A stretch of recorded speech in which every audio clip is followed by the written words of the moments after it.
শেষ হয়ে যাওয়ার পর ওই তারকারাজি আর থাকে না। ইব্রাহিম খলিলুল্লাহ তারকারাজির দিকে তাকায় কয়, এত ছোট্ট তারকারাজি, আমার প্রভু তো এত ছোট হতে পারে না। আর যেই তারকারাজি রাতের বেলা উঠে দিনের বেলা নিভে যায়, আমার প্রভু তো এমন প্রভু না যে রাতের বেলা দেখা দিবে দিনের বেলা অদৃশ্য হয়ে যাবে।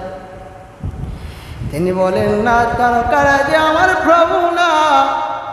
পরের দিন চন্দ্র যখন উঠল, ইব্রাহিম খলিলুল্লাহ চন্দ্রের দিকে তাকায় কয়, এটা দেখা যায় তারকার চাইতে একটু বড়, মনে হয় চন্দ্রটা আমার প্রভু হবে। পরের দিন ওই চন্দ্র ডুবিয়া যায়, দিন হয়ে গেল। আবার ইব্রাহিম খলিলুল্লাহ বলে, না, আমার প্রভু চন্দ্র হতে পারে না, কারণ চন্দ্র অদৃশ্য হয়ে যায়। আমার তো এমন প্রভু, যে প্রভু কোনোদিন অদৃশ্য হতে পারে না। লা ইলাহা ইল্লাল্লাহ, লা ইলাহা ইল্লাল্লাহ, সুবহানাল্লাহ ওয়ালহামদুলিল্লাহ, লা ইলাহা ইল্লাল্লাহ, লা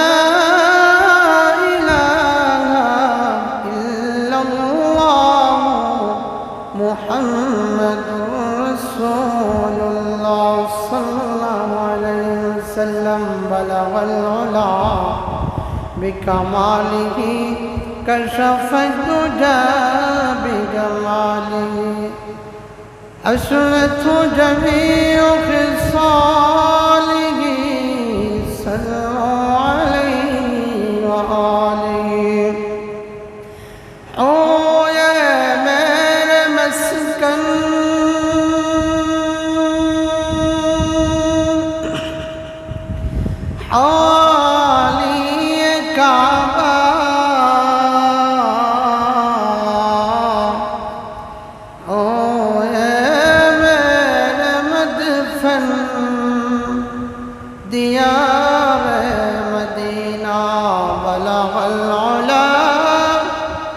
بكماله كشف الدجى بجماله حسنت جميع خصاله صلوا عليه وآله। معزز মুকাররম সম্মানিত মুসলিম, সর্বপ্রথম সে মহামণি রব্বে কারিমের দরবারে কোটি শুকরিয়া জ্ঞাপন করছি যে আল্লাহ পাক রব্বুল আলামিন আমাদেরকে মায়া করে দয়া করে আজ জিলহজ মাসের প্রথম জুমা, এই বরকতি মাসের প্রথম জুমায় আসার বসার জুমার নামাজের নিয়তে সৃষ্টিগুলির শ্রেষ্ঠ জায়গা মসজিদে যে মহান রব্বে কারিম তৌফিকটুকু দান করেছেন, সেজন্য সেই মহান মনিবের দরবারে শুকরিয়া জ্ঞাপন করছি আলহামদুলিল্লাহ। এই ক্লান্তিময় পরিস্থিতি আজ বিশ্বের আনাচে কানাচে আমরা স্বাধীন বাংলাদেশের মধ্যে আমরা আনন্দের চিত্তে কোনো বাধা বিপত্তি নাই, সব কিছু বাধা বিপত্তিকে দূরে রেখে আমরা কি শান্তিপূর্ণভাবে ঈদ পালন করব এবং কোরবানিও কি আদায় করি। কিন্তু বিশ্বের আনাচে কানাচে অনেক মুসলিম রাষ্ট্র আছে বা অনেক মুসলমানরা আছে যারা কি এই যে সামনে কোরবানির ঈদ আসতেছে, তারা বাধার কারণে, রাষ্ট্রের বাধা, নাস্তিক বেঈমান বিধর্মীদের বাধার কারণে শান্তিমতো ঈদ করতে পারবে না। আবার অনেক রাষ্ট্রের মুসলমানেরা রাষ্ট্রের প্রধান বিধর্মী হওয়ার কারণে রাষ্ট্রীয়ভাবে কোরবানিকে নিষিদ্ধ করা হয়েছে, তারা কি এই ওয়াজিব হুকুমটা পালন করতে পারবে। তো মহান মৌলাই করিম রব্বুল আলামিন আমাদেরকে সব বাধা বিপত্তিকে দূরে রেখে শান্তিপূর্ণভাবে আমরা কি কুরবানির ঈদ পালন করতে পারব এবং আল্লাহ তাআলা এই হুকুম ওয়াজিব ঈদের নামাজ এবং কুরবানি কি আদায় করতে পারব, তাহলে আল্লাহ তাআলা ওই সমস্ত মুসলমানদের চাইতে আমাদেরকে শান্তিতে রেখেছে। সেজন্য আবারও শুকরিয়া জ্ঞাপন করি, আলহামদুলিল্লাহ। আমরা ধারাবাহিক আলোচনা করতেছিলাম, তো গত জুমায় আমরা আলোচনা শুরু করেছিলাম যে কুরবানির ইতিহাস সম্পর্কে, কুরবানি কোথায় থেকে আসলো। আচ্ছা দেখি, আমরা তো প্রতি সপ্তাহে ওয়াজ শুনি, দেখি কে বলতে পারবেন গত জুমায় আমাদের আলোচনার লাস্ট ডিসিশন কোথায় ছিল? হাবিল কাবিল শুরু ছিল, লাস্ট কি ছিল, কোথায় গিয়ে আলোচনা শেষ হয়েছিল? ইব্রাহিম আলাইহিস সালামের জন্ম। যে ইব্রাহিম নবী যেই রাষ্ট্রের মধ্যে জন্মগ্রহণ করেছিলেন, বাবেল শহরে, ইরাকে, ওই ইরাকের প্রধান ছিল নমরুদ। তো নমরুদকে আল্লাহ তাআলা স্বপ্ন দেখিয়েছিলেন যে নমরুদ, তোমার এই রাষ্ট্রের মধ্যে এমন একটা সন্তান জন্ম নেবে, যে সন্তানটা জন্ম নেওয়ার পরে এই সন্তান তোমার খোদার বিরোধিতা করবে, তোমার খোদায়িত্বকে তছনছ করে দিবে, তোমার রাষ্ট্রকে তছনছ করে দিবে, তোমার রাজত্ব দূর হয়ে যাবে। তখন নমরুদ যখন এই এলান পাইল, তখন সে রাষ্ট্রের মধ্যে এলান জারি করে দিল, আইন 44 করে দিল যে এই রাষ্ট্রের মধ্যে কোনো ছেলে সন্তান যদি জন্ম নেয় তাকে কি মেরে ফেলতে হবে। আর এই আইন কানুনের ডাইরেক্টর বানিয়েছিলেন আজর ঠাকুরকে।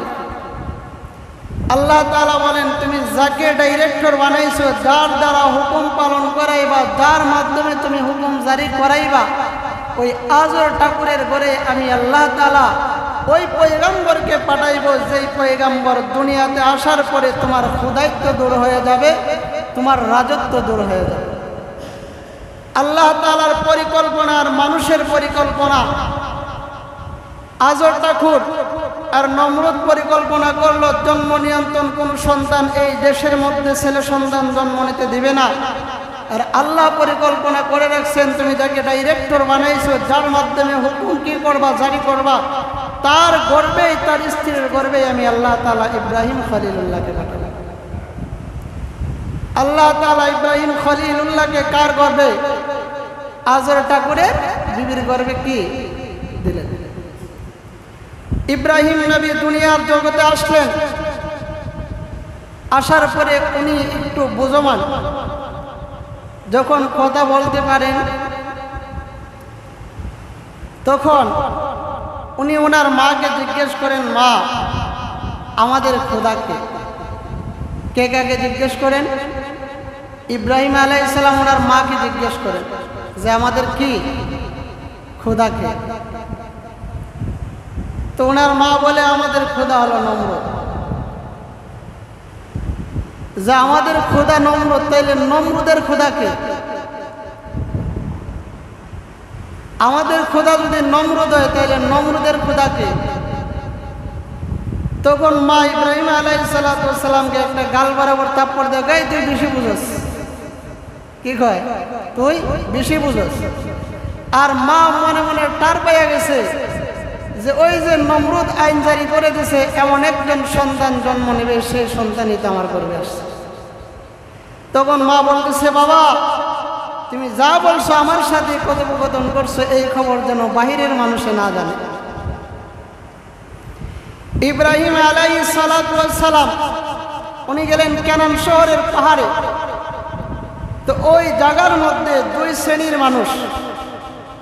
এক শ্রেণীর মানুষ তারা মূর্তির পূজা করে, আরেক শ্রেণীর মানুষ তারা তারকারাজি, চন্দ্র সূর্যের পূজা করে। ইব্রাহিম আলাইহিস সালাম যখন এইগুলা দেখলেন যে একদল মূর্তির পূজা করে আর একদল তারকারাজি, সূর্য চন্দ্রের পূজা করে, ইব্রাহিম নবীও ভাবলেন যে মনে হয় কি এই তারকাটাই আমার প্রভু হবে। আল্লাহর খলিল ইব্রাহিম খলিলুল্লাহ পাহাড়ের উপরে দাঁড়াইয়া যখন দেখেন তারকারাজি রাত্রের বেলা উঠল, আল্লাহর খলিল ইব্রাহিম উনি বলেন মনে হয় তারকারাজি আমার প্রভু হবে। রাত্রি শেষ হয়ে যাওয়ার পর ওই তারকারাজি আর থাকে না। ইব্রাহিম খলিলুল্লাহ তারকারাজির দিকে তাকায় কয়, এত ছোট্ট তারকারাজি আমার প্রভু তো এত ছোট হতে পারে না। আর যেই তারকারাজি রাতের বেলা উঠে দিনের বেলা নেমে যায়, আমার প্রভু তো এমন প্রভু না যে রাতের বেলা দেখা দিবে দিনের বেলা অদৃশ্য হয়ে যাবে। তিনি বলেন না তারকারাজি আমার প্রভু না। পরের দিন চন্দ্র যখন উঠল, ইব্রাহিম খলিলুল্লাহ চন্দ্রের দিকে তাকায় কয়, এটা দেখা যায় তারকার চাইতে একটু বড়, মনে হয় চন্দ্রটা আমার প্রভু। পরের দিন ওই চন্দ্র ডুবিয়া যায়, দিন হয়ে গেল।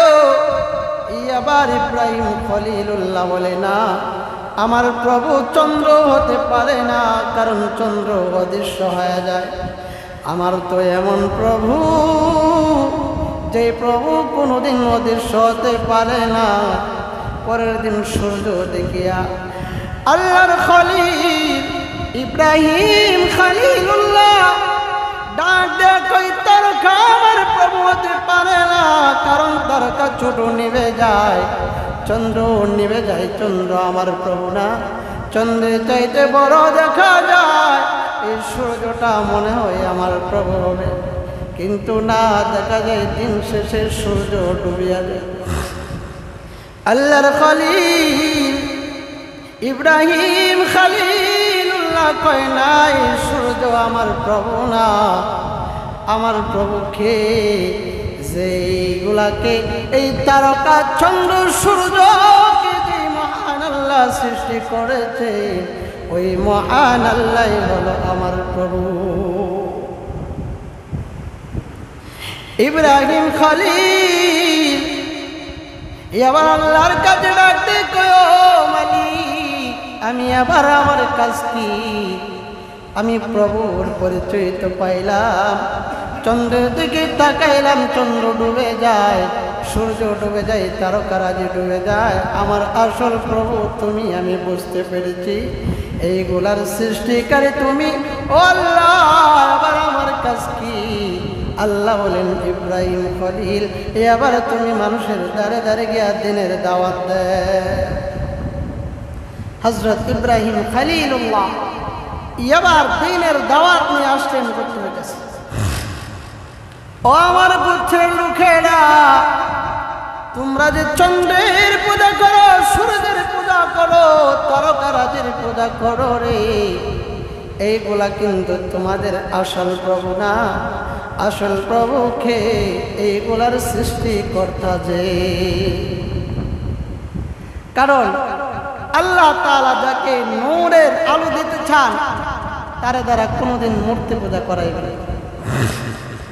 ইব্রাহিম নবী শিশুকাল থেকে কি মা বাবা মূর্তি পূজকের ঘরে জন্ম নিয়ে উনি কি করেন নাই?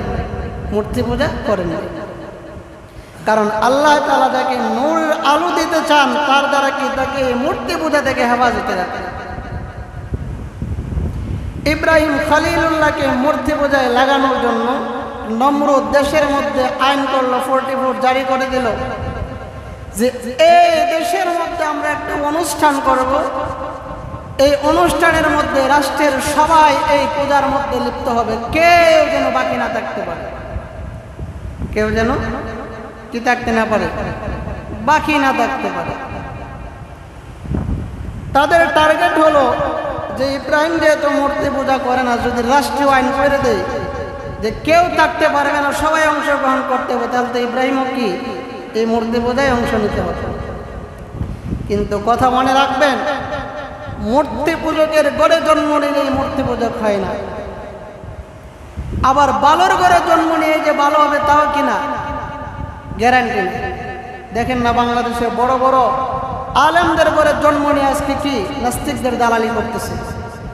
বড় বড় ওলিদের ঘরে জন্ম নিয়া আজকে বাতিলদের দালালি করতেছে, বড় বড় শেখদের ঘরে জন্ম নিয়া আজকে বাতিল শক্তিদের সাথে হাত মিলিয়া ইসলামের ক্ষতি করতে চাইতেছে। তাহলে মূর্তি পূজকের ঘরে জন্ম নিলে কি হয় না? মূর্তি পূজক হয় না। তো এই নমরুদ দেশের মধ্যে আইন জারি করে দিল, কেউ থাকতে পারবে না, সবাই চলে গেল ইব্রাহিম খলিল কে ডাক দেয়া কয়, ইব্রাহিম খলিল চলো মূর্তি পূজায় যাব। ইব্রাহিম খলিল কয়, ইন্নী সাকিম, আমি অসুস্থ। আমি কি অসুস্থ? এই জায়গায় উনি একটা মিথ্যা বলে ফেলেছেন। আসলে কি মিথ্যা বলেছেন? উনি কোন দিক দিয়ে অসুস্থ? যে আমি মানসিকভাবে অসুস্থ, আমি আল্লাহর পয়গম্বর, আমি জানি এই মূর্তির সামনে মাথা নত করা কি শিরক। আমি যদি যাইয়া জানা সত্ত্বেও যদি মূর্তির সামনে আমি মাথা নত করি, তাহলে এটা আমার কত বড় অপরাধ হবে। ওই দিক বিবেচনা করিয়া তিনি মানসিক অসুস্থর দিক দিয়ে মানতে খাটায় বললেন, ইন্নী সাকিম, আমি কি অসুস্থ। তো তার গোত্রের রাষ্ট্রের সবাই মূর্তি পূজা করতে গেল, আর ইব্রাহিম আলাইহিস সালাম এই দিক দিয়া হাতে একটা কোরআন নিলেন, লম্বা একটা কোরআন নিয়ে যেই জায়গার মধ্যে কি রাখে মূর্তিগুলারে রাখে, এই ঘরের ভিতরে গিয়ে ঢুকলেন। এর মূর্তির সামনে তো বিভিন্ন ধরনের আইটেমের খাবার দেওয়া। ইব্রাহিম নবীকে জিজ্ঞাসা, তো কিরে তোরার সামনে এত মজার মজার খাউন খাস না কে লেগে? এত মজার মজার খাউন খাস না কে লেগে? বলেন তো, মূর্তিকে জবাব দিতে পারবে? কোনো জবাব দেয় না। ইব্রাহিম আলাইহিস সালাম কুড়াল দিয়া ছোট ছোট যে মূর্তিগুলো আছে সব বাইরে সাইজ ফিরা হাত তো বাইঙ্গা পাউডার বেড়ে গিয়ে সবটি জমিনে পড়ছে। আর কুড়ালটারে মূর্তির সামনে যে বড় একটা মূর্তি আছে, এই মূর্তিটার কাঁধের উপর রয়ে গেছে। সবাই মূর্তি পূজা সাইরা বাড়িতে আসছে, আয়েশা মন্দিরের ভিতরে ঢুইকা থেকে কি সব মূর্তির কোনোটার হাত ভাঙ্গা, কোনোটার পাও ভাঙ্গা, কোনোটা সিতে পইরে রয়েছে, কোনোটা কাইতে পইরে রয়েছে। এখন আয়াজ জিগা ইব্রাহিম নবী, কয় ইব্রাহিম এই কাজ কাটা করছে? এই কাজ কে করছে? আল্লাহর খলিল ইব্রাহিম খলিল ডাক দেয়া কয়, ও আজর ঠাকুরের লোকেরা, আমার গোষ্ঠীর লোকেরা, এই ঠাকুর গুলারে কে ভাঙছে, এই মূর্তি গুলারে কে ভাঙছে, আমার কেনে জিগাও। তোমরা প্রভুরে এনে জিগাইব, ওই যে বড় একটা প্রভু দেখা যায় তারে জিগাও যে কাড়াই ভাঙছে। তোমরা যে প্রভুর ইবাদত করো তারে জিগাও যে কাড়া ভাঙছে, আমার জিগানোর তো কি নাই, দরকার নাই। এরপরে দেখা যায় বড় মূর্তির কি কাঁধের মধ্যে এত লম্বা একটা কিও আছে, কুড়ালও আছে, তাহলে সেই মনে করছে তারে জিগাও, আমরা মূর্তি তো কথা কইতে পারি না। ইব্রাহিম নবী বলেন, ও নির্বুদের দল, যেই মূর্তি কথা বলতে পারে না, মূর্তিগুলারে হাত পা ভাঙ্গালায় ফিরাইতে পারে না, এই মূর্তি তোমরা কিভাবে বাঁচাইবে? তখন তারা মনে মনে টার্গেট করলো যে এটা ইব্রাহিম ছাড়া আর কেউ এই কাজ করছে না। আর ওইদিকে ইব্রাহিম বাবার সঙ্গে আবার কর্তব্যকথন শুরু করলো, ওই যে আমার প্রভুকে চিনত, বাবার এ জায়গায় কাব্বা আমার প্রভুকে। বাবা কয় নমরুদ, কয় আমার প্রভুকে, কয় মূর্তি, এই সেই কয় ইব্রাহিম নবীকে আমার প্রভু আল্লাহ, তামাম দুনিয়া যাকে সৃষ্টি করেছেন তিনি আমার প্রভু। আর বাবা আজরে কয় না, আমার প্রভু হইছেন নমরুদার মূর্তি। এই যখন কথোপকথন শুরু হইতে লাগলো, তখন তার বাবা অতিষ্ঠ হইয়া খবর দিল আজর ঠাকুরের কাছে। কার কাছে? আজর ঠাকুরের কাছে, যে আমার ঘরে যে জন্ম নিয়েছে ইব্রাহিম, এই ইব্রাহিমকে আমরা প্রভুর বিরোধিতা করে। নিয়ে গেল আজর ঠাকুরের কাছে। কার কাছে নিয়ে গেল? ছেলেরে আজর ঠাকুরের কাছে। আজর ঠাকুর জিজ্ঞেস করো, ও ইব্রাহিম, তুমি কোন প্রভুর ইবাদত করো রে? কোন প্রভুর খেদমত করো? কোন প্রভুর তুমি কি ইবাদত বন্দেগী করো?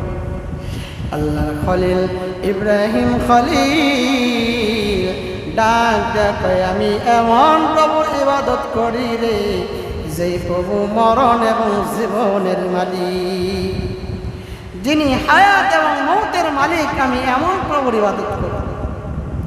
যদি তাই হয় তখন নমরুদ কি করলো, জেলখানা থেকে দুইজন কয়েদি, দুইজন জেলবাসীকে আইনা একজনকে মারলেন আর একজনকে মুক্তি দিয়া দিলেন। দেখো এই দেখো, একজনকে মুক্তি দিলাম আর একজনকে জিন্দা রাখলাম, তাইলে হায়াত মৌতের মালিক তো আমি নমরুদ, তোমার বাস্য অনুযায়ী আমি নমরুদ তোমার প্রভু। আল্লাহর খলিল ইব্রাহিম কয়, ও নমরুদ, আমার প্রভুর কাজ শুধু একটা না, আমার প্রভুর কাজ হলো পূর্ব দিকে সূর্য উদিত করা হয়, পশ্চিম দিকে কি হয়, অস্ত যায়। তুমি যদি আমার প্রভু হও ও ইব্রাহিম ও নমরুদ, তাহলে তুমি পশ্চিম দিকে সূর্যটারে উদিত কইরা দেখি পূর্ব দিকে নিয়ে অস্ত যাওয়া।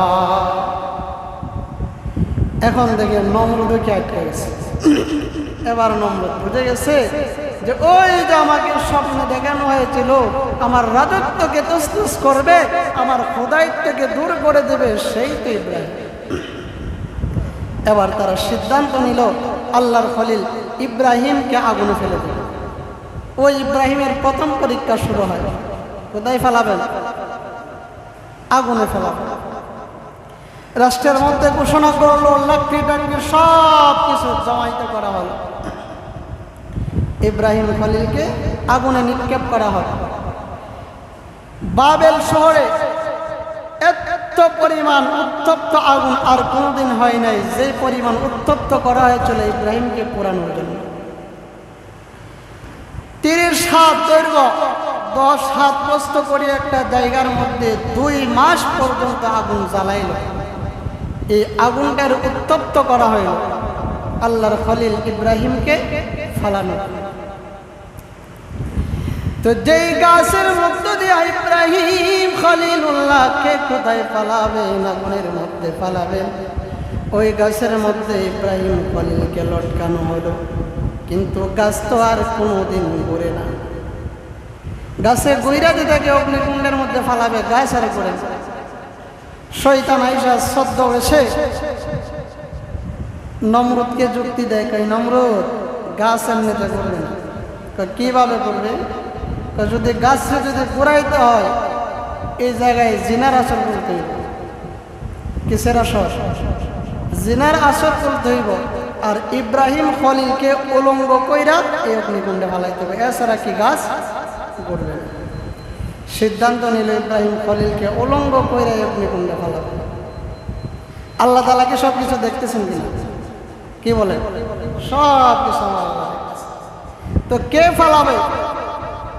ডাইরেক্টর বানাইলো তার বাবা আজরটাকে। আপন ছেলেকে বাবা কিসে ফালাবে? অগ্নিকুণ্ডে ফালাবে। ইব্রাহিম খলিল রাজি হয়ে গেলেন, জামাকে আগুনে ফালাও না, যে কোনো জায়গায় ফালাও, আগুনে ফালাই আমি বারবার মারতে রাজি, কিন্তু এক আল্লাহর দাওয়াত আমি কোনোদিন ছাড়ব না। আল্লাহর খলিল ইব্রাহিম খলিলুল্লাহকে যখন নাকি আগুনে ফালাবে, যেই মাত্র তার বাবা আজর ঠাকুর ইব্রাহিম খলিলুল্লাহর প্যান্টে ধরলো, সেলোয়ারে ধরলো, আল্লাহ তাআলা ডাক কয়, জিব্রাইল রে, ও জিব্রাইল, যাও এই মুহূর্তে আমার নবী ইব্রাহিম খলিলকে আগুনে ফালাবে, তার পরনের জামাগুলি খুইলা দিতেছে।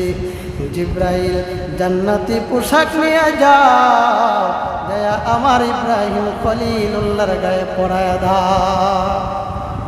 দুনিয়ার পোশাক তোমরা খুলবা, আর আল্লাহ তাআলা কোন জায়গার পোশাক লাগাবেন? জান্নাতের পোশাক লাগাবেন।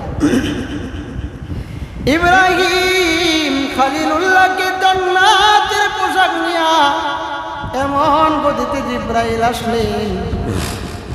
জিব্রাইল আমিন বলে আল্লাহর নবীকে বলেন, ও নবী, যে আমি 4 বার জিব্রাইল 600 নূরের পাকা বিছাইয়া এত গতিতে 4 বার আসছি, আমি জিব্রাইল আর কোনোদিন আসি নাই।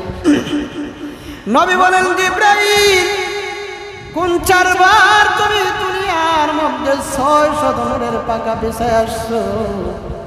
জিব্রাইল বলেন, ইয়া রাসূলুল্লাহ, ইয়া হাবিবাল্লাহ, নবী গো, যখন নাকি ইউসুফ আলাইহিস সালাতু ওয়াস সালামের ভাইয়েরা, ইউসুফ নবীর ভাইয়েরা চক্রান্ত করিয়া ইউসুফ নবীকে যখন কুয়ার মধ্যে ফেলে দেবেন, কুয়ার মধ্যে যখন পালাইলো, মহান আল্লাহ আমারে বলল, জিবরাইল যাও, আমার ইউসুফ কুয়ার নিচে যাওয়ার আগে আগে তোমার নূরের পাখা দিয়া আমার ইউসুফকে গ্রহণ করে নাও। এই প্রথম আমি জিব্রাইল আমিন সাল্লাল্লাহু আলাইহি ওয়াসাল্লাম 600 নূরের পাখা মিলিয়া অতি দ্রুত গতিতে আয়েশা ইউসুফ নবীকে কি আমার নূরের পাখা নিয়েছে। অগণবিজি 2 নম্বর আমি জিব্রাইল দুনিয়ার মধ্যে 600 নূরের পাখা দিয়ে অতি বেগে আসছিলাম, কখন জানেননি নবী গো? যখন আপনার ওই ইব্রাহিম খলিলুল্লাহকে যখন নাকি নমরুদ যখন আগুনে ফালানোর জন্য ওনার গায়ের জামাগুলা যখন খোলাইলো, আজরটা করে দিয়া আল্লাহ আমার ডাক দেয়, কয় জিব্রাইল যাও, আমার খলিল ইব্রাহিমের করণের কাপড় খোলার আগে আগে যাও, আমার খলিলের গায়ে জান্নাতি পোশাক পরায় দাও। ওই দ্বিতীয়বার আমি জিব্রাইল আসছিলাম, তৃতীয়বার নবী যখন ইব্রাহিম খলিলুল্লাহ তার ছেলে ইসমাইল জবিহুল্লাহকে জবাই করার জন্য যখন নাকি ছুরি চালাইলেন, আল্লাহ ডাক দেখে, জিব্রাইল যাও, আমার ইসমাইলের গলায় ছুরি চালানোর আগে আগে জান্নাত থেকে দুম্বা নিয়ে যাও, যে ইসমাইলকে সরাইয়া দুম্বাসকে বসাইয়া দাও। ওই তৃতীয়বার আমি জিব্রাইল আসছিলাম, ওগো নবীজি চতুর্থবার আমি জিব্রাইল দুনিয়ার জগতে 600 নূরের পাকা মিলিয়া অতি বেগে আসছিলাম, কখন জানেননি ওগো নবীজি?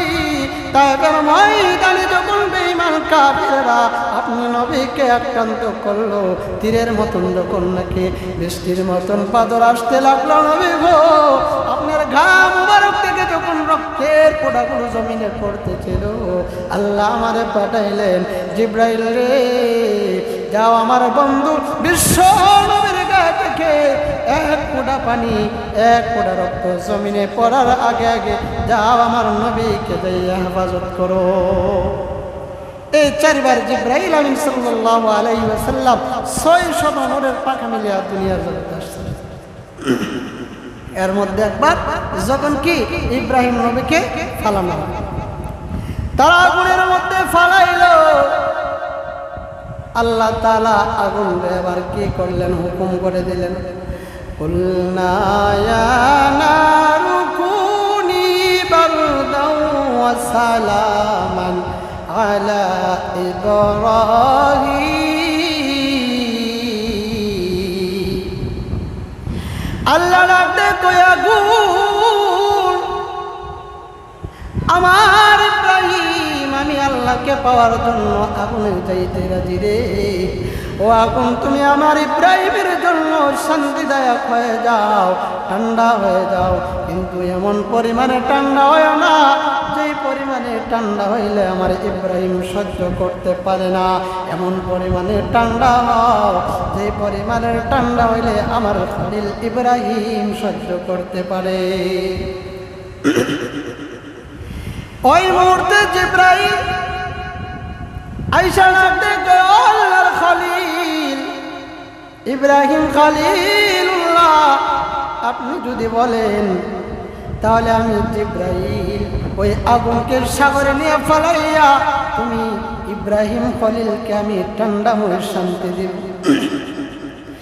আল্লাহর খলিল ইব্রাহিম ডাক দে কই, জিব্রাইল আমি যে আল্লাহর জন্য আগুনে পড়লাম, ওই আল্লাহ কি আমারে দেখতেছে না? ওই আল্লাহ যদি আমারে দেখে রে জিব্রাইল, তাহলে আমি কেন তোমার কাছে সাহায্য চাইব? সাহায্য তো করবে কে? আল্লাহ। মিকাইল আয়েশা কই, ইব্রাহিম যদি তুমি বলো আমি আকাশ থেকে বৃষ্টি দিয়া আগুনকে বরফের মতন ঠান্ডা করে দেব, অ্যাসিড করে দেব, অ্যাসিড মতন হয়ে যাব, ও ইব্রাহিম তুমি শুধু বলো। ইব্রাহিম কই মিখাইল, যে আল্লাহর জন্য আগুনে পড়লাম ওই আল্লাহকে আমি ইব্রাহিম খলিলুল্লাহকে দেখতেছেন, যদি ওই আল্লাহ আমার দেখে তাহলে তুমি জিব্রাইল আর মিকাইল কেন আমার সাহায্য করবে? স্বয়ং আল্লাহ তো আমার সাহায্য করবে। আল্লাহ আগুনকে হুকুম জারি করে দিলেন, কুলনা ইয়া নারু কুনি বারদাও ওয়া সালামান আলা ইব্রাহিম, ও আগুন তুমি আমার ইব্রাহিমের জন্য ঠান্ডা হয়ে যাও, শান্তিদায়ক হয়ে যাও। ইব্রাহিম নবী আগুনে পড়িয়া নূরের মিম্বর, জান্নাত থেকে নূরের মিম্বর আসলো, মিম্বরে বৈশা ইব্রাহিম খলিলুল্লাহ মিম্বরে বৈশে বৈশা হাউজে কাউসারের পানি পান করে। সুবহানাল্লাহ, কিসের পানি? হাউজে কাউসারের পানি পান করে। নমরুদ কয় এত উত্তপ্ত আগুন দিয়া ইব্রাহিম খলিলরে যে অগ্নিকুণ্ডে ফালাইলাম, দেখি ইব্রাহিমের কি অবস্থা। নমরুদ তাকায় দেখে ইব্রাহিম নবী জ্বলবে দূরের কথা, ইব্রাহিম নবী ফেলায়া এই নূরের মিম্বরে বসে হাউজে কাউসারের পানি পান করেন আর মুস্কি মুস্কি হাসেন। সুবহানাল্লাহ। আগুন ডাকতে কই আগুন তোরে আগে তো যা দিতাম তা কিছু জ্বালায় ফেলতি, কিন্তু রে আগুন দুই মাস যাবত তোরে জ্বালাইয়া উত্তপ্ত করলাম, কিন্তু ইব্রাহিম রে তো তুই জ্বালাস না, কারণ কি? আগুন ডাক দেয় কয় ও নমরুদ, আমি আগুনের ক্ষমতা বিন্দু পরিমাণও কমে নাই। তুমি নমরুদ ভাবতেছ আমার ক্ষমতা নাই, তুমি নমরুদ বলতেছ আমি আগুনের ক্ষমতা নাই, তাহলে ইব্রাহিম রে দেয়া কেন পরীক্ষা করো আমি আগুনের ক্ষমতা আছে কিনা নাই? তুমি নমরুদ একটাবার আমি আগুনের মধ্যে এসে দেখো। এত কারিশমা বুঝা গেছে। নমরুদ কি জীবনে পাগলে ধরছে নমরুদ আগুনে যাইব? কি বলেন? হে তো জানে কি ইব্রাহিম আল্লাহর খলিল। নমরুদের ডাক ডাক ইব্রাহিম রে কেন পরীক্ষা করো? যদি আমি আগুনের ক্ষমতা আছে না নাই তুমি কি নমরুদ আইসা দেখো। আগুন দেখে ইব্রাহিম খলিল মুক্তি পাইলেন। মুক্তি পাওয়ার পরে এবার ইব্রাহিম খলিলের বিরুদ্ধে আর নমরুদের কথা বলে এলাকার মধ্যে বলে দিছে, কিরে যেই লোকরা আগুনে জ্বালায় না সে তো সামান্য কোনো কিনা লোক না, তারপরই মানে না আসলে কি নাই নসিব, তারপরও ইমান আনা। এখন নমরুদ এলাকার মধ্যে জারি ফিরে দিছে কনা আর ইব্রাহিমের বিরোধিতা করা যেত না। তবে কি করা যায়? তবে ইব্রাহিমের দ্বারে কাছে কেউ যাইতে পারবে না। আমরা ইব্রাহিমের কিছু বলবো না, তার বিরুদ্ধে কোনো অপশন আর নিব না, কারণ যেই লোকরা আগুনে পুড়ে না এই লোকের বিরুদ্ধে যদি আরেক অপশন নেই, আল্লাহ যদি কোনো কি আযাব নাজিল করে দেয় তাহলে দুনিয়াতে টিকার মতন না। তবে ইব্রাহিমের বিরুদ্ধে কোনো অপশন নিব না, বাকি রাষ্ট্রের কেউ ইব্রাহিমের কাছে যাইতে পারবেন না। আর যে ইব্রাহিমের দ্বার কাছে যাইবা তার বিরুদ্ধে কি জঙ্গির মামলা দেওয়া হবে। কিসের মামলা? জঙ্গির মামলা দেওয়া হবে, গাড়ি পোড়ানোর মামলা দেওয়া হবে, ককটেল বোমার মামলা দেওয়া হবে। আজও বাংলাদেশে নমরুদের উত্তর শরীরে আছে না নাই? কি বলেন? আজও নমরুদের উত্তর শরীরা বাংলার জমিনে আছে। উলামায়ে কেরামের কাজ যদি সাধারণ জনগণ বিরতে চায় তারা এই ফলটি নোট জারি করে দেয় যে উলামায়ে কেরামের দ্বার কাজ যেই বেরবে তাকে আগুনের মামলা দেওয়া হবে, তাকে গাড়ির মামলা দেওয়া হবে। আর সেই সম্মুখীন আজকে মুসলমান উলামায়ে কেরাম সম্মুখীন। দেখেন না, যে সমস্ত উলামায়ে কেরামেরা দ্বীনের কথা বলেন, ইসলামের কথা বলেন, সেই সমস্ত উলামায়ে কেরামদেরকে ব্যাং চুরির মামলা দিয়ে কি 3 বছর জেল করে, ককটেল বোমার মামলা দিয়ে কি জেলে, বাইতুল মুকাররম থেকে কোরআন বের করে নাকি কি আগুন ধরাই দিছে। উলামায়ে কেরামরা এই মামলা দিয়ে কি দেয় জেলে। আল্লামা জুনাইদ বাবুনগরী রাহিমাহুল্লাহ, আল্লাহ তাআলা হুজুরের কবরকে জান্নাতুল ফেরদাউসের আলা মাকাম দান। যেই লোকটা মৃত্যু পর্যন্ত হকের উপরে ছিলেন, এই লোকটারে মামলা দিয়েছিল যে সে নাকি বাইতুল মুকাররম থেকে কোরআন শরীফ আইনা রাস্তার মধ্যে আগুন ধরাইছে। তাহলে আজও কি নমরুদের উত্তর শরীরে আছে?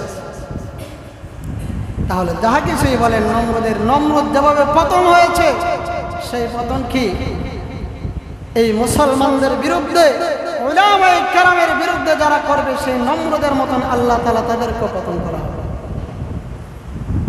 তো ইব্রাহিম খলিলুল্লাহর বিরুদ্ধে কি আর কোনো অপশন নিব না, তবে তার কাছে কে যাইতে পারবে না, A44 জারি করে। আল্লাহর খলিল ইব্রাহিম খলিল এমনিতে খলিল হয় নাই, আগুনে পড়তে হয়েছে। আল্লাহকে পাওয়ার জন্য ফেরেশতারা জিজ্ঞেস করে, ও মালিক, দুনিয়াতে আর কোনো মানুষ নাই, ইব্রাহিম খলিল কেন খলিলুল্লাহ হবে? দুনিয়াতে তো মানুষের কোনো অভাব নাই, তারা খলিলুল্লাহ হবে, কিন্তু ইব্রাহিম খলিলুল্লাহ কেন খলিলুল্লাহ উপাধি পাইলেন? আল্লাহ ডাক দেয়, কই ফেরেশতারে যা, আমি ইব্রাহিম খলিলুল্লাহকে কেন খলিলুল্লাহ উপাধি দিলাম, যদি বিশ্বাস না হয় একটু পরীক্ষা কইরা। ফেরেশতা সাথে আল্লাহর খলিল ইব্রাহিম খলিলুল্লাহ গায়ের মধ্যে কোনো জামা নাই, সিরাপাড়া জামা পয়রা গড় ঠিক নাই। আল্লাহর খলিল ইব্রাহিম আল্লাহর নামের জিকির করে, আল্লাহু আল্লাহ আল্লাহু আল্লাহ আল্লাহু আল্লাহ। ফেরেশতা ওই জিকির শুনিয়া সঙ্গে সঙ্গে বলল সুবহানাল্লাহ। যেই মাত্র সুবহানাল্লাহ বলছে, ইব্রাহিম খলিলুল্লাহর কানের মধ্যে আওয়াজ আসছে, আল্লাহর খলিল ইব্রাহিম খলিলুল্লাহ আগুন কে রে তুমি? আমার আল্লাহর গুণগান গাইছো, আমার আল্লাহর জিকির করিয়া গুণগান গাইছো। আমি ইব্রাহিম খলিলুল্লাহর ওই ওটের পাল থেকে একটা ওট তোমারে দান করে দিলাম। এই ফেরেশতা মানুষের ছদ্মবেশে আসছে, উট পায়া পাল, আলহামদুলিল্লাহ। ইব্রাহিম খলিল কয়, তুমি আবার আমার আল্লাহর গুণগান গাইছো, শুকরিয়া আদায় করছো, দাও আরেকটা উট দিলাম। আবার উট পাইয়া ফেরেশতা কয় আলহামদুলিল্লাহ। ইব্রাহিম কয় আবার শুকরিয়া আদায় করেছো, দাও আরেকটা উট দিলাম। এইভাবে ফেরেশতা শুকরিয়া আদায় করে আল্লাহর খলিল ইব্রাহিম উট দিতে দিতে উনার সমস্ত পাল শেষ হয়ে গেল। শেষ হওয়ার পরে আবার যখন ওই ফেরেশতা আলহামদুলিল্লাহ বলে, ইব্রাহিম খলিলুল্লাহকে বলে, ও ইব্রাহিম খলিলুল্লাহ, এত সময় তুমি আমারে আলহামদুলিল্লাহর বিনিময়ে উট দিয়েছ, এখন যে তোমার উট নেই, তুমি আমারে কি দিবা? এখন উট নেই, তুমি আমারে কি দিবা? আল্লাহর খলিল ইব্রাহিম ডাক দেখো, ভাই যদি আমার উট নাই, কিন্তু আমি ইব্রাহিম খলিলুল্লাহ তো আছি। তোমার ওই উটগুলা রাখালি করার জন্য তো তোমার একজন রাখালের দরকার আছে।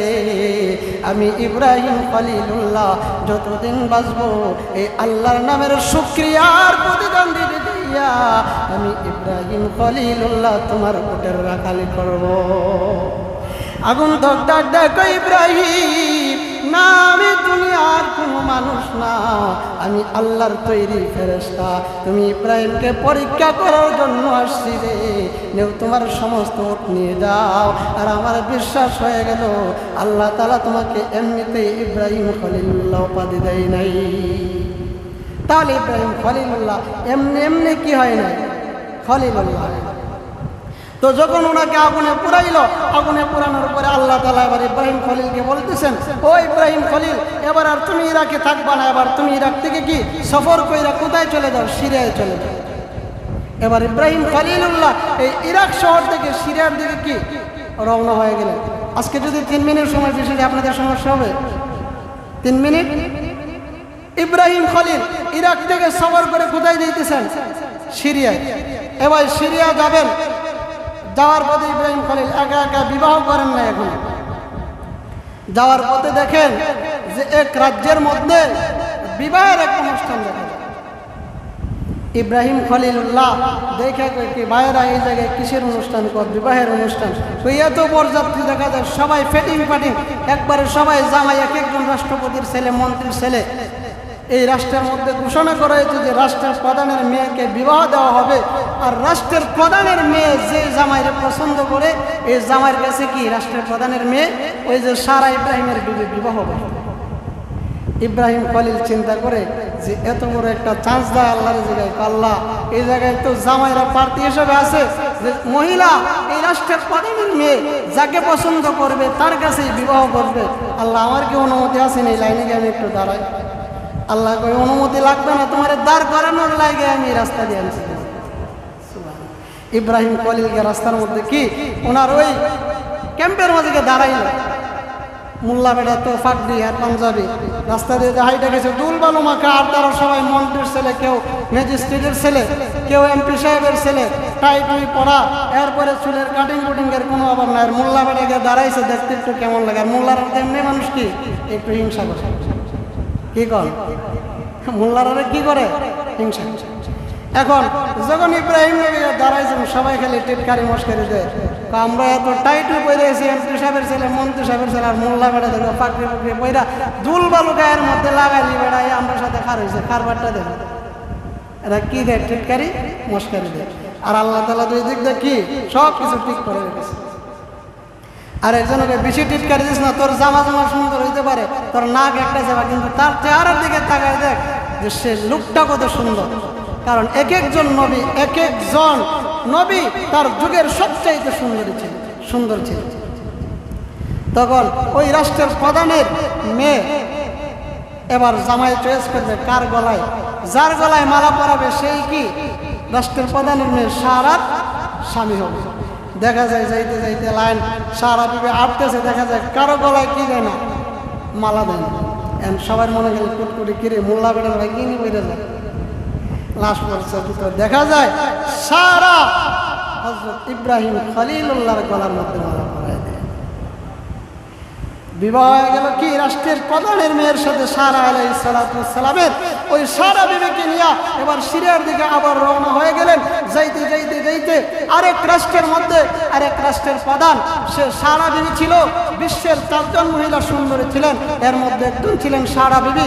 আর যাইতে যাইতে আরেকটা রাজ্যের, এমন একটা রাজ্যের সম্মুখীন হইলেন যে রাজ্যের প্রধান ছিলেন জালিম। সে যদি কোনো সুন্দরী মহিলাকে দেখতো তার উপর আক্রমণ করত। তো সারা বিবিকে দিকে সে লুক টামাইতে পারে না।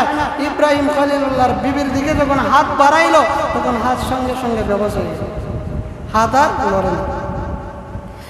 ওই জালিম সরকার আবার ডাক দেয়া কয়, আল্লাহর খলিল ইব্রাহিম তোমার বিবির দিকে হাত বাড়াইতে আমার হাত ব্যবস্থা হয়ে গেছে। আল্লাহর খলিল ইব্রাহিম আর সারা তখন নাকি দোয়া করলেন, সঙ্গে সঙ্গে ওই জালিম বাদশার হাত ব্যবস্থা হইতে গেল, আগের মতন হয়ে গেল। ওই জালিম বাদশা কয়, ইব্রাহিম বুঝতে পেরেছি তুমি যেমন তেমন কোনো মানুষ না, তোমার বিবিও যেমন তেমন কোনো মানুষ না।